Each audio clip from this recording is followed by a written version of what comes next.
Buongiorno, oggi andremo a vedere come si effettua una cotta, una produzione di birra, quale il birrificio agricolo di Serra Sant'Abbondio. Siamo un birrificio agricolo perché comunque coltiviamo le materie prime per il 70% rispetto alla produzione totale della birra e vi faremo vedere, siamo uno dei più piccoli birrifici in Italia e a tal proposito vi faremo vedere proprio quello che vuol dire lavorare nel piccolo. Quindi come potrete vedere attraverso il video ci saranno, le fasi sono tutte molto manuali, a partire comunque dalla macinatura che andrò a fare in questo momento per finire poi alla vera e propria cotta che si svolgerà nell'altro locale.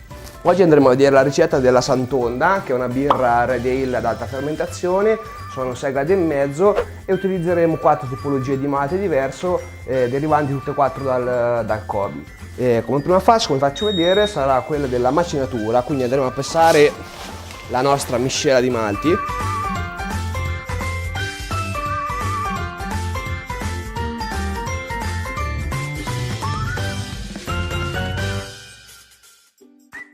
Utilizzeremo 4 tipologie di malti, come vi ho detto prima, e la base di questa birra è una base Pilsner, quindi la tipologia principale è quella del Pilsner. Poi andremo a utilizzare un po' di caramello, che sarebbe questo malto un po' più scuro. Utilizzeremo un po' di palele e un pochino di monaco. Queste sono le 4 tipologie che utilizzeremo per fare questa ricetta. Finita la fase di pesatura del malto, andiamo a macinare la miscela di malti ottenuti. La macinatura deve essere una macinatura né troppo stretta né troppo grande, nel senso che il chicchetto si deve sfaldare ma non si deve rompere. Quindi possiamo regolare qua diciamo, il grado di macinatura e come potete vedere è una cosa molto manuale, cioè nel senso non abbiamo niente di meccanico. Questa praticamente è una pala che gira, ci sono dei rulli dentro e avviene tutto in maniera molto naturale.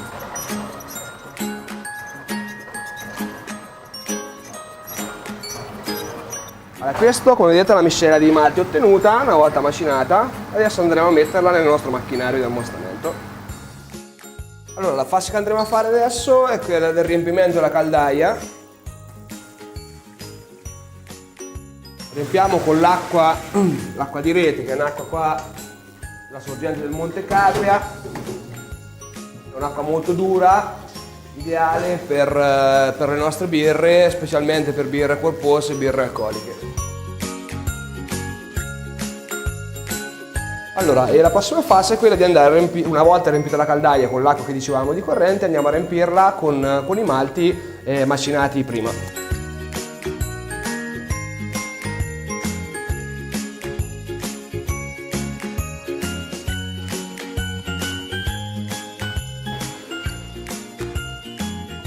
Allora, terminata la fase di ammostamento, procediamo con la fase di sparging, dove praticamente si risciacquano le trebbie. Mettiamo 10 litri di acqua calda a 78 gradi per risciacquare, quindi prendere tutte quelle sostanze che durante l'ammostamento non siamo riusciti a prendere. E una volta terminato questa fase di sparging, trasferiamo il liquido ottenuto nel serbatoio dove avverrà poi la bollitura. Allora, terminata la fase di risciacquo delle trebbie, abbiamo trasferito il liquido nel bollitore e avviene la fase della bollitura, dove praticamente aggiungiamo nell'arco di un'ora il luppolo in varie fasi. La prima fase, la prima mezz'ora, il luppolo che mettiamo sarà un luppolo di amaro, la seconda mezz'ora il luppolo di aroma. E Giulio procederà adesso con la prima luppolatura. Allora, terminata la fase di bollitura, poi il mosto ottenuto lo andremo a mettere nei fermentatori. Abbiamo due tipi di fermentatori, da 150 litri alla nostra sinistra e da 300 litri alla nostra destra. Nella prima fase aggiungiamo dei lieviti per far fermentare la birra, quindi praticamente la birra resterà una settimana dentro questi fermentatori e praticamente dove avverrà la fermentazione.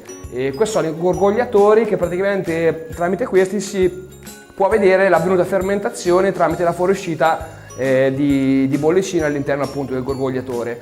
Terminata la settimana di fermentazione, travasiamo la birra in questi altri fermentatori a 300 litri, dove avviene la fase di maturazione, dove praticamente la birra si abbassa gradualmente, giornalmente di 2 gradi, fino ad arrivare a 4 gradi e mezzo, dove starà per una settimana. In alcune delle nostre tipologie facciamo anche il dry hopping, che è una tecnica di luppolatura secco, nel senso aggiungiamo ulteriore luppolo in questa fase per dargli ancora più note, diciamo, di luppolato e quindi di andare ad incidere sull'aroma delle nostre tipologie di birra. L'ultima fase del nostro processo produttivo è quello dell'imbottigliamento. La nostra birra, una volta terminata la fase di maturazione all'interno dei fermentatori, viene imbottigliata ed in questa fase aggiungiamo lieviti e zuccheri sia per la carbonificazione sia per la seconda fermentazione. Infatti, oltre alla prima fermentazione che avviene nei fermentatori, in tutte e tre le nostre tipologie facciamo rifare la seconda fermentazione in bottiglia. Come potete vedere, i macchinari per l'imbottigliamento sono molto piccoli, sono contenuti quindi in un'operazione questa molto manuale. Considerate che un addetto deve riempire la bottiglia dalla riempitrice e l'altro immediatamente a tapparla. E una volta terminata la fase di imbottigliamento, che comunque dura un paio d'ore, portiamo la nostra birra nel locale di maturazione, che è una saletta a temperatura controllata intorno ai 20 gradi, dove la nostra birra riposa dai 20 ai 60 giorni in base alla tipologia di birra. E una volta terminato questo processo, diciamo, di maturazione, la nostra birra è pronta per essere consumata.